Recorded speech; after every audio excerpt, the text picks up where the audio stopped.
दोस्तों, उत्तर प्रदेश में फिर शंकराचार्य और योगी आदित्यनाथ को लेकर चर्चाएं तेज हो गई। आपको पता है कि 18 जनवरी को जब से शंकराचार्य मौनी अमावस्या के दिन प्रयागराज में गंगा स्नान कर उनके शिष्यों को चोटी खींची गई, उनकी पिटाई की गई और इसके बाद योगी आदित्यनाथ ने यहाँ तक के लेटर भेज दिया कि वो शंकराचार्य है या नहीं। इसके बाद शंकराचार्य धरने पर बैठ गए। ये मामला एक महीने तक थोड़ा शांत हो गया था, लेकिन आज फिर इस मामले ने तूल पकड़ लिया जब से डिप्टी सीएम ब्रजेश पाठक ने 101 बटुकों का सम्मान किया, उनको भोजन कराया, तिलक किया। इसके बाद से आज फिर उत्तर प्रदेश में घमासान शुरू हो गया।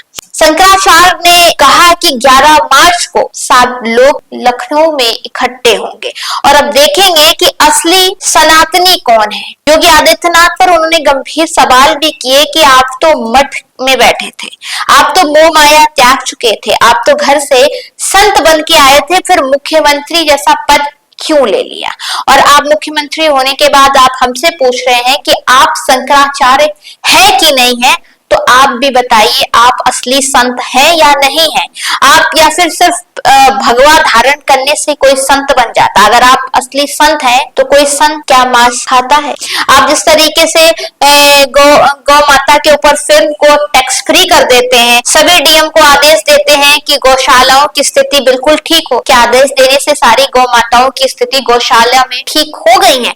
आज प्रेस कॉन्फ्रेंस शंकराचार्य ने की और जब से ब्रजेश पाठक ने 101 बटुकों को सम्मान किया, इसके बाद से पूरे देश में सियासत गर्मा गई। हालांकि ब्रजेश पाठक को लेकर और केशव प्रसाद मौर्य को लेकर, दोनों को लेकर शंकराचार्य ने कहा कि वो दोनों डिप्टी सीएम हैं, उनके हाथ में पावर नहीं है। अगर पावर होती तो शायद वो अभी तक पैरों पर पैर पकड़ लिए, लेकिन उनके हाथ पावर नहीं है।